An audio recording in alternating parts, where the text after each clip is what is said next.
نحمده ونستعينه ونستغفره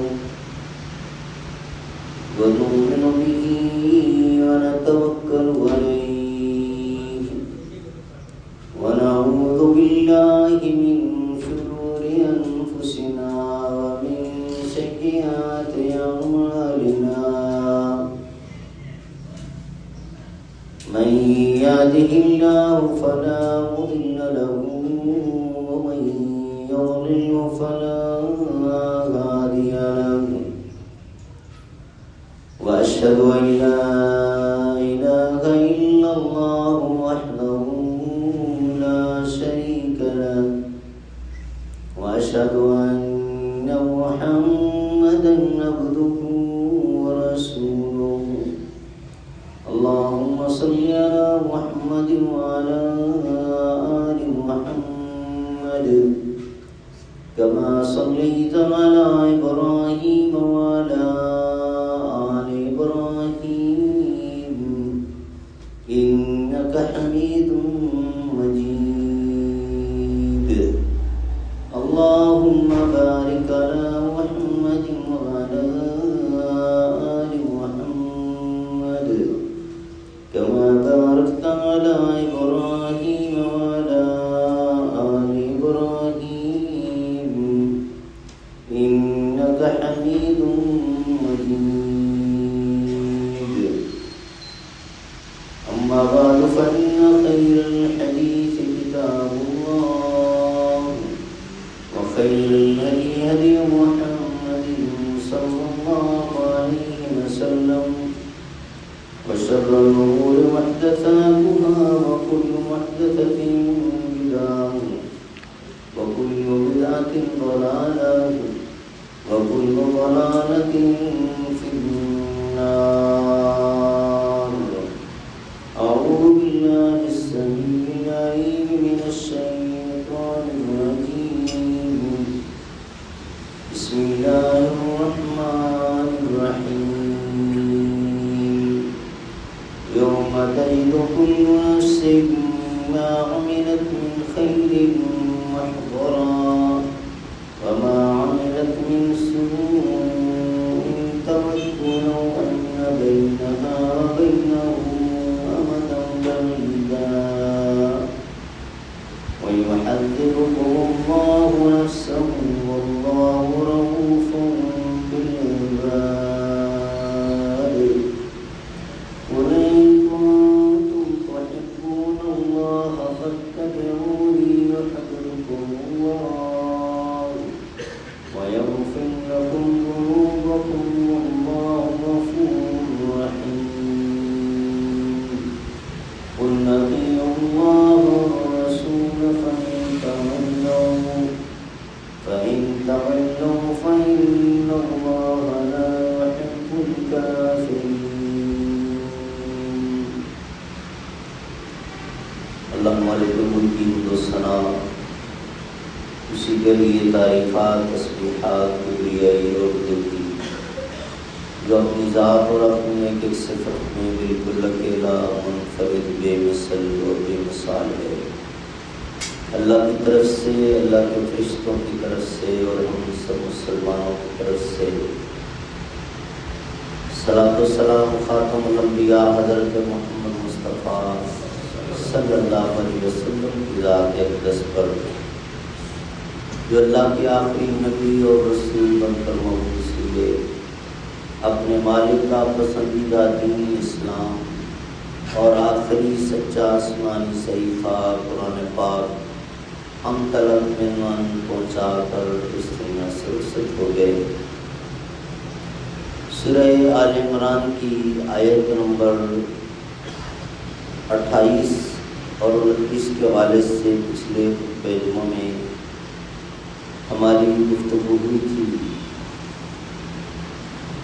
کہ رب العالمین نے بار بار کلام پاک میں بنی نوع انسان کو متنبع فرمایا ہے کہ دیکھو تمہاری ایک ایک حرکت وہ اللہ کے علم میں ہے ریکارڈ مینٹین ہو رہا ہے اور یوم حساب کو تمہاری پوری فائل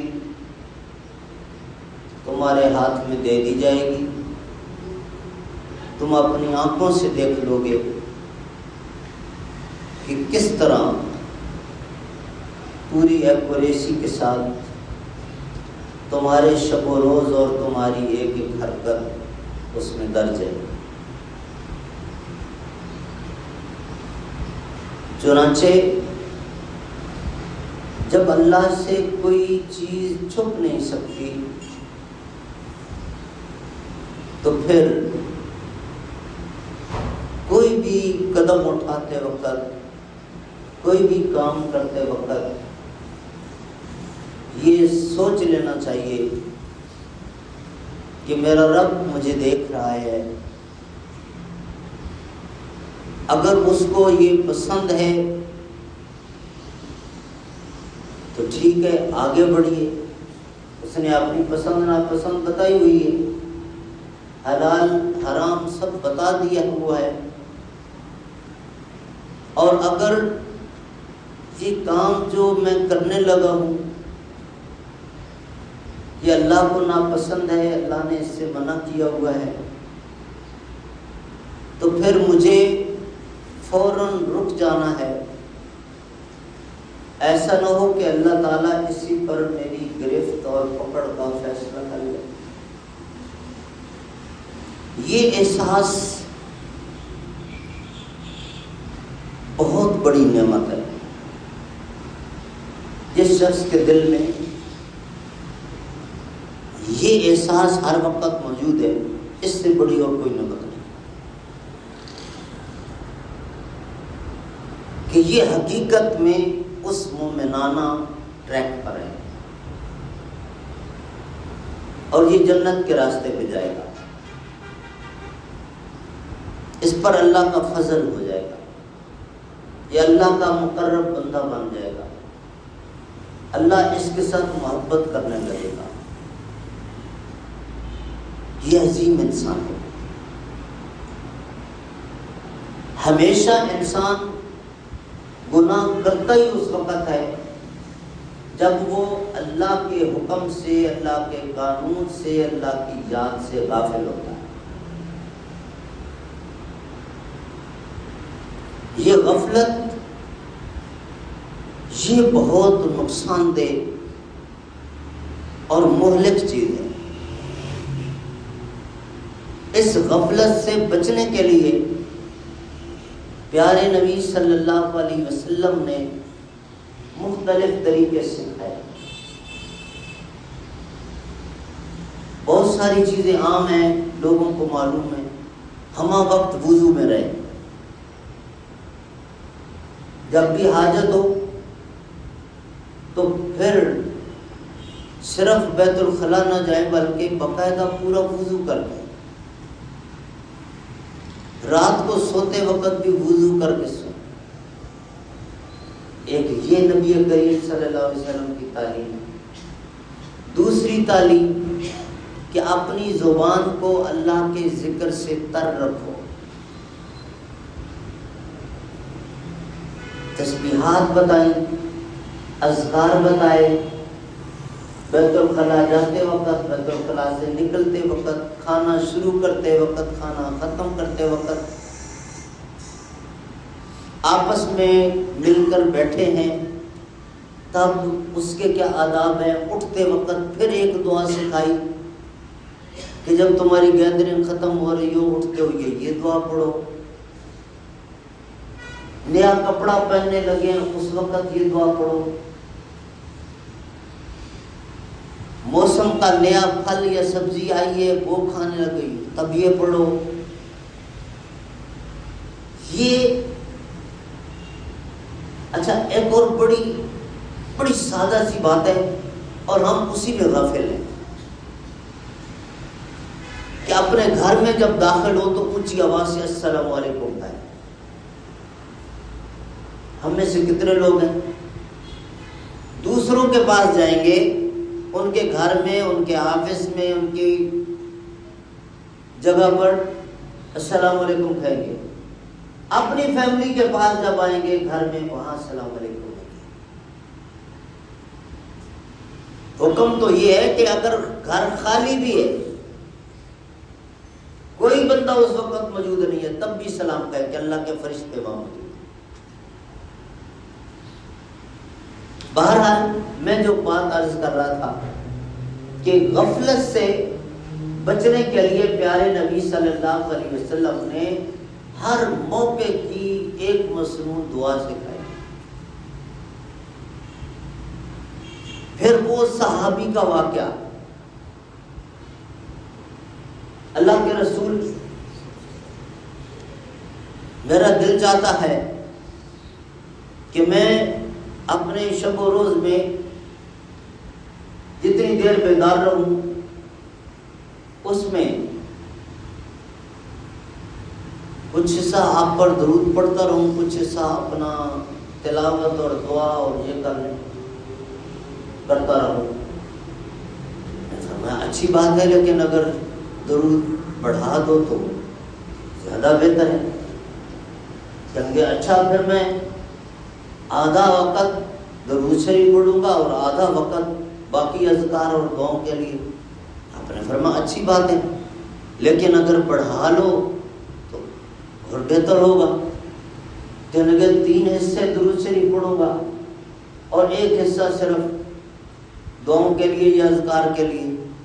آپ نے فرمایا اچھی بات ہے، لیکن اگر بڑھا لو تو کہنے لگا جی پھر میں ہمیشہ صرف درود ہی پڑھتا رہوں گا۔ پھر فرمایا بہت اچھی بات۔ تو اب دیکھیں ذرا، دوسرے اذکار اور ان سے منع نہیں فرمایا، لیکن درود شریف کی فضیلت اپنی جگہ پہ واضح کر دی۔ اور کئی لوگوں کے تجربات ہیں۔ ایک مولانا صاحب ماشاءاللہ ینگ ہیں، وہ اپنا واقعہ خود بتا رہے تھے کہ ان کا بیٹا نوجوان 5-6 سال کا بچہ اوپر چڑھتے ہوئے گر گیا، چوٹ بڑی شدید لگی، بھاگے ہوئے ہسپتال گئے۔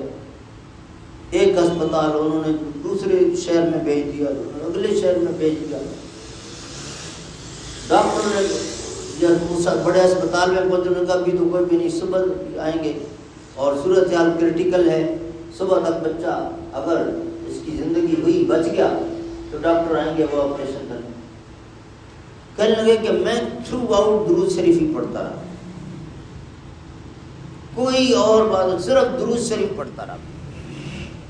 چنانچہ صبح جب ڈاکٹر صاحب آئے، اب ڈاکٹر صاحب نے دیکھا اور اس کے بعد سارے ٹیسٹ وغیرہ جو اللہ کے فضل و کرم سے آپریشن کی نوبت ہی نہیں آئی۔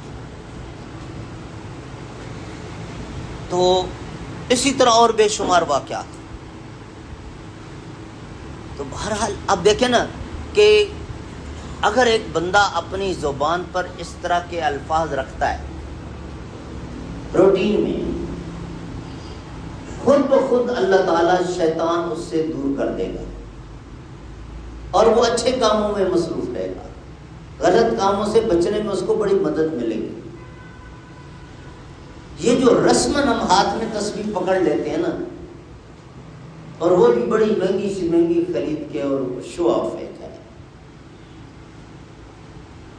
اگر ان اعضاء پر، ان انگلیوں پر پڑیں گے قیامت والے دن یہ گواہی دیں گے۔ ایک بندہ ان پڑھ ہے، گنتی اس کو نہیں آتی، حساب نہیں رکھ سکتا، اس کے لیے بھی کوئی ضروری نہیں ہے کہ وہ تسبیح پکڑے، انگلیوں پہ پڑھے، اگر تعداد آگے پیچھے ہو جائے تو کوئی گناہ کبیرہ نہیں ہے۔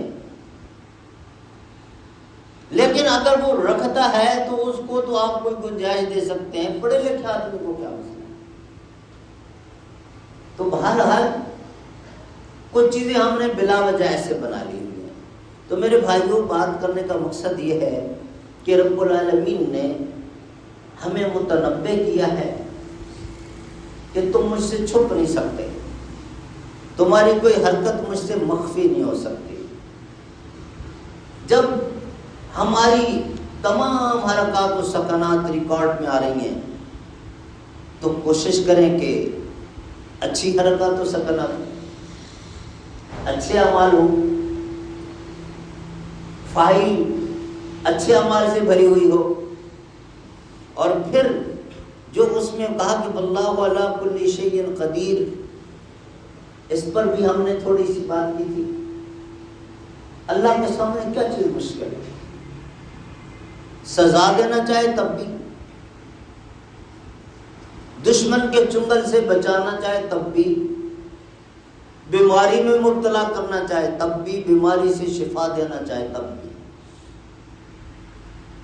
میں نے آپ کو حضرت یونس علیہ السلام کا واقعہ سنایا تھا، حضرت ایوب علیہ السلام کا واقعہ، ابراہیم علیہ السلام کا واقعہ۔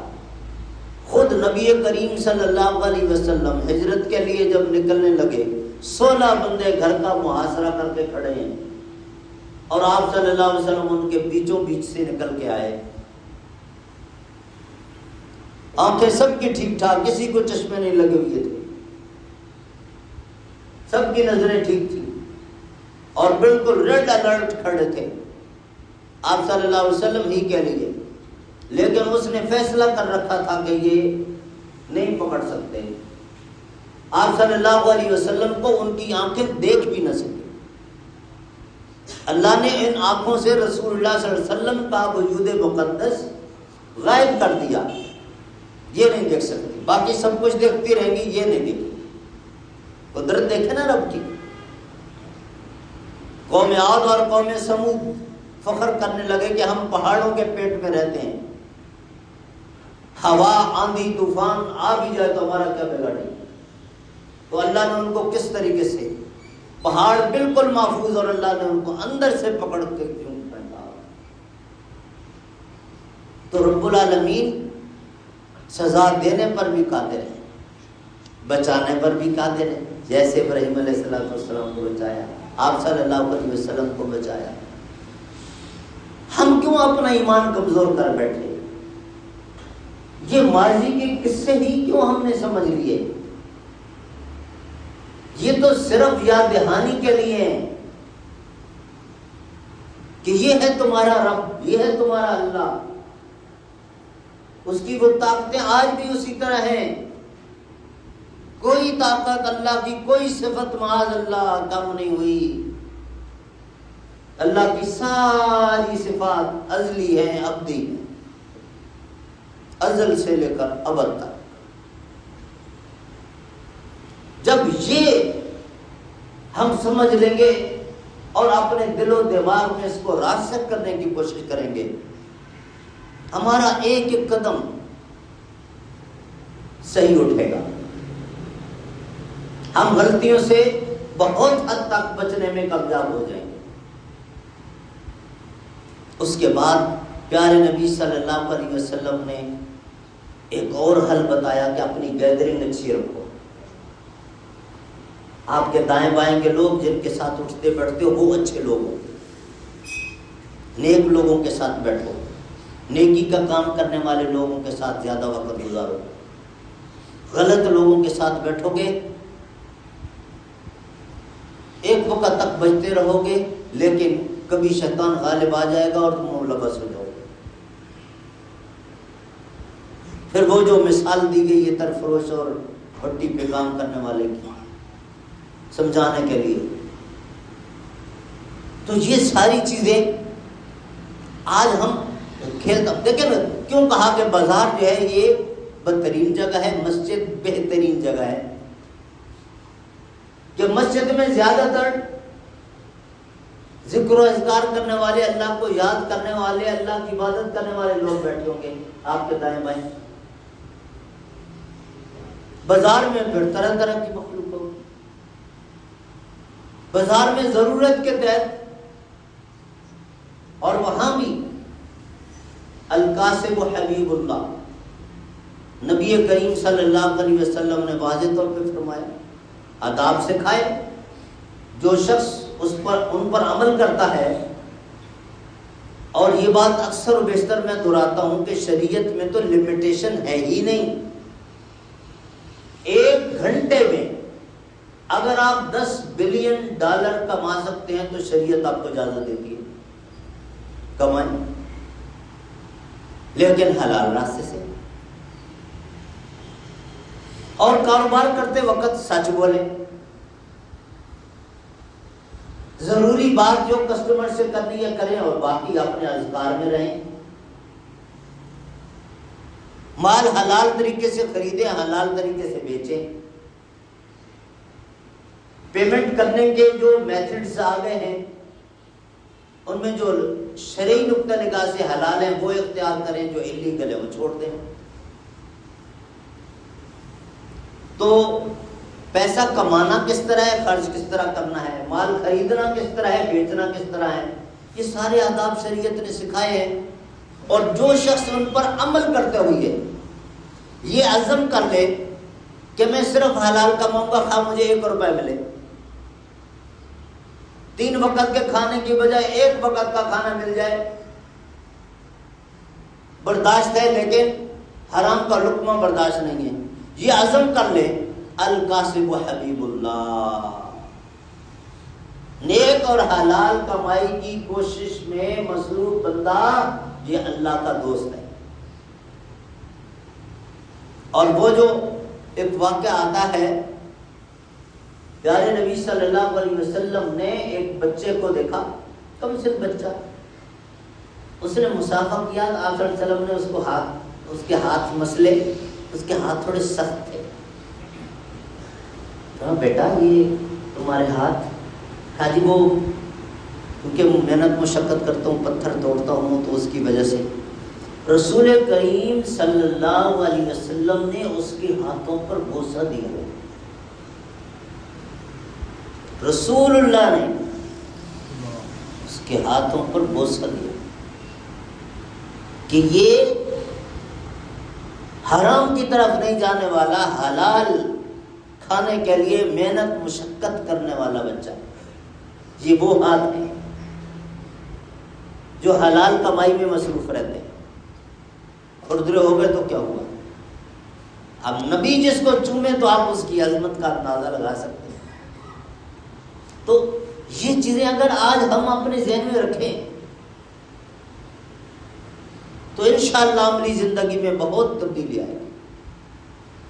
بدقسمتی سے نہ اس طرح کی چیزیں بیان کی جاتی ہیں، نہ ہم پڑھتے ہیں، نہ اپنے آپ کو اس طرف لانے کی کوشش کرتے ہیں. قناعت اور سادگی یہ شریعت سبق سکھاتی ہے. لگژریز میں اگر جانا چاہیں شریعت اجازت دیتی ہے. آپ مہنگی سے مہنگی گاڑی رکھیں، اچھے سے اچھا گھر بنائیں، اچھے سے اچھا لباس پہنیں، اچھی سے اچھی خوشبو لگائیں، شریعت نہیں روکتی. لیکن کتنے تکلفات میں پڑیں گے، لائف مشکل ہوگی. اور جتنی سادگی اختیار کریں گے لائف ایزی رہے گی. اب یہ آپ کو چوائس دیا گیا. تو لگژریز میں اگر آپ جانا چاہتے ہیں تو پھر اس چیز کا خیال رہے. نمبر 1 تو یہ ہے کہ حلال طریقے سے ہو. نمبر 2 یہ ہے کہ فخر اور غرور نہ آ جائے، تکبر نہ آ جائے. اچھا لباس پہن کے ہائے ہائے ہائے کہاں تک ہم گر گئے. تشہد پہ بیٹھتے وقت اپنی شلوار کو سنبھال رہے ہوتے ہیں، کلف خراب ہو جائے گی، اس کی پریس خراب ہو جائے گی، آفس میں جانا ہے. ارے اللہ کے بندو، رب کی عدالت میں ڈھنگ سے سجدہ اور تشہد اور یہ عبادت ہی نہ کر سکتے، کس آفس سے کہاں سے عزت لینا چاہتے؟ ادھر سے عزت ملے گی تو عزت ہے، نہیں تو نہیں ہے. ہم تو اس حد تک چلے گئے. گراوٹ کی بھی کوئی انتہا ہوتی ہے. اچھے گھر میں رہ کر آس پاس کے غریب بھول جائیں، اچھی گاڑی میں بیٹھ کر راستے میں چلتے ہوئے چھوٹی گاڑی والے یا پیدل لوگ ان کے حقوق ہمیں بھول جائیں. ہم اکثر غلط ڈرائیو کرتے ہیں، ٹریفک رولز کا خیال نہیں کرتے، دائیں بائیں سے گزرنے والے لوگوں کا حق ان کو نہیں دیتے. اوورٹیکنگ. اور دیکھیں نا ٹریفک رولز میں جو چیزیں بتائی گئی ہیں کہ آپ چورنگی میں گئے، پہلے حق کس کا ہے؟ میں نے تو مدینہ منورہ میں پڑھا اور میرا پہلا ڈرائیونگ لائسنس مدینہ میں بنا تھا. ڈرائیونگ اسکول سے جو میں نے پڑھا اور وہاں جو انہوں نے چیزیں سکھائیں، حیران ہو گیا. اور پھر بعد میں دیکھا کہ دنیا میں سب وہی اصول ہیں، اور انہوں نے عربی میں دی ہوئی تھے، باقی لوگوں نے اپنی اپنی زبان میں. الافضلیت لمن داخل الدوار، جو پہلے چورنگی کے اندر ہے نا اس کا حق پہلے ہے. آپ بعد میں داخل ہو رہے ہو تو اس کو اوورٹیک نہیں کرو گے، آرام سے ذرا اس کے پیچھے رہو. یہ جو ہم کرتے ہیں، دوسرے کو ٹینشن دیتے ہیں، یہ اس کا حق غصب کرتے ہیں نا، اس کو تکلیف دی ہے. اور خدا نخواستہ اس میں تھوڑی سی جو ہے لاپرواہی سے ایکسیڈنٹ ہو جائے، دونوں کا نقصان، مالی نقصان الگ، جانی نقصان الگ. تو میرے بھائیوں، اپنی زندگی کو مومنانہ بنانے کی ضرورت ہے. شریعت نے جو طریقے آداب سکھائے ہیں کہ اللہ دیکھ رہا ہے، سب کچھ اللہ کی نظروں میں ہے. یہ اگر بات ہم اپنے دل میں بٹھا لیں تو سدھر جائیں گے، سدھر جائیں گے. اور اللہ رب العالمین توفیق دے دے گا کہ ہم جب کوشش شروع کر دیں گے، رب کی طرف سے راستے آسان ہوتے چلے جائیں گے. اسی لیے رب العالمین نے فرمایا کہ یوم تجد کل نفس ما عملت من خیر محضرا. فائل تمہاری مینٹین ہو رہی ہے، ایک ایک چیز اپنی آنکھوں سے دیکھ لو گے. وما عملت من سوء تود لو ان بینہا و بینہ امدا بعیدا. اس وقت جو کرتوت کر رہے ہو نا، جو غلطیاں کر رہے ہو، جب فائل سامنے آئے گی اس وقت اپنے آپ کو تھپڑ مارو گے، نوچو گے، اپنے آپ کو کوسو گے کہ یہ کیوں میرے سامنے آ گیا، یہ میرا کرتوت، یہ میرا گناہ، یہ میری حرکت، یہ فائل میں لکھی ہوئی کیوں میرے سامنے آ گئی، مجھ سے گم کیوں نہیں کر دی گئی. بلکہ موت کو کہے گا کہ موت کیوں نہیں آتی مجھ پر اس وقت، کہاں چلی گئی موت، میں مر جاؤں، وہ بہتر ہے اس وقت. لیکن اس وقت کی ندامت یا اس وقت مانگی جانے والی موت پھر وہ آئے گی نہیں. اور اللہ رب العالمین یہ بتانے کے بعد کہتے ہیں وَيُحَذِّرُكُمُ اللَّهُ نَفْسَهُ وَاللَّهُ رَءُوفٌ بِالْعِبَادِ. آئے اسی بات پہ میں نے کہا تھا کہ اللہ رب العالمین نے پہلے کوسچن پیپر دے دیا ہے. پچھلے خطبے میں نے آپ سے کہا تھا کوئی دنیا کی ڈپارٹمنٹ نہیں دیتی. کوسچن ہمیشہ سنبھال کے رکھتے ہیں، چھپا کے رکھتے ہیں، کوسچن آؤٹ نہ ہو جائے. یہاں اللہ رب العالمین نے سب کچھ پہلے بتا دیا. لو رؤوف بالعباد، اللہ تعالیٰ کہتا ہوں مجھے تمہارے ساتھ محبت ہے، میں تم پر شفقتیں کرنا چاہتا ہوں، محبتیں ہیں، رحمتیں کرنا چاہتا ہوں. یہ راستہ ہے جو میں تمہیں بتا رہا ہوں، جو تمہیں سکھا رہا ہوں.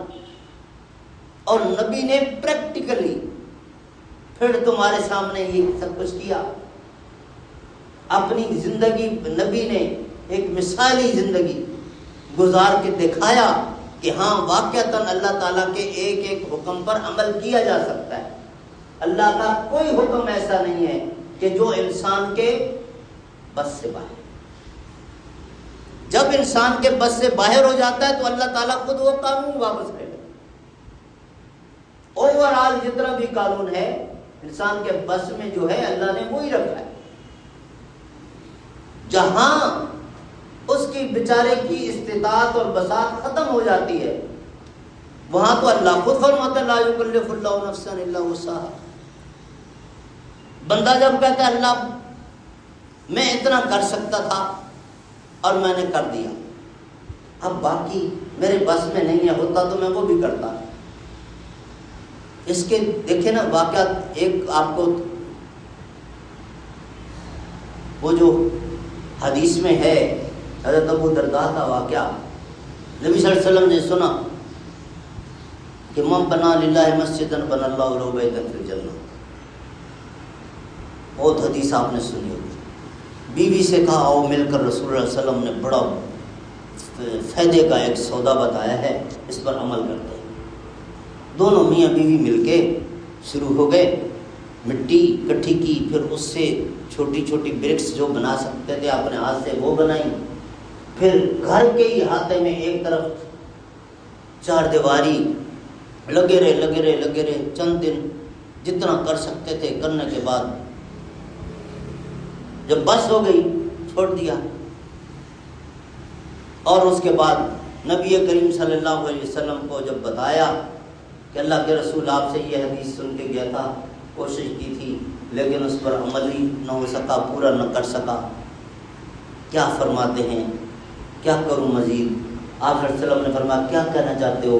کہا جی اس طرح آپ نے فرمایا تھا نا کہ جو مسجد بنائے گا اللہ تعالیٰ قیامت والے دن جنت میں اس کا گھر بنائے گا، میں نے اپنے گھر کے برابر میں چھوٹی سی مسجد بنانے کی کوشش کی، میں اور میری بیوی نے، لیکن بس چھوٹی چھوٹی دیواریں ہی بنا سکے اور تو مزید کچھ کر ہی نہ سکے۔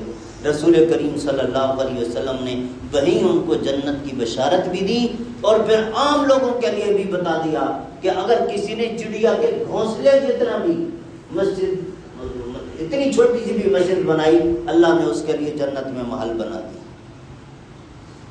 اب چڑیا کے گھونسلے سے مراد کہ اگر ایک بندہ 5 روپے دے سکتا ہے تو 5 روپے دے، ایک 5 کروڑ دے سکتا ہے تو 5 کروڑ روپے دے۔ کبھی بھی نیکی کو حقیر نہ سمجھے جتنا اس کے بساط میں ہے۔ تو یہ مطلب ہے کہ طریقہ کار نبی کریم صلی اللہ علیہ وسلم نے کہیں بھی جول نہیں چھوڑی، کوئی ابہام نہیں چھوڑا، ہر چیز بڑی کھول کھول کے واضح کر کے ہمیں سکھا دی۔ اب ہم اگر عمل کرنے والے بنے، ان نیکیوں کو اویل کرنے والے بنے اور گناہوں سے بچنے والے بنے تو انشاءاللہ اللہ تعالیٰ کا وعدہ ہمارے حق میں پورا ہوگا۔ اللہ کہتا ہے کہ مجھے اپنے بندوں کے ساتھ محبت ہے، اور پھر اگلی آیت میں بتا دیا کہ اگر اللہ کے ساتھ محبت ہے تو پھر کیا کرنا ہے۔ انشاءاللہ زندگی رہی تو اگلے خطبے میں بیان کریں گے۔ رب العالمین ہم سب کو توفیق دے کہ ہم صرف وہ عمل کریں جو اللہ کو پسند ہوں اور ان تمام اعمال سے ہم بچ جائیں جو اللہ کو ناپسند ہوں۔ اللہ تعالی ہم سب کا خاتمہ بالخیر فرمائے۔ سبحان ربک رب العزت عما یصفون وسلام علی المرسلین والحمد للہ رب العالمین۔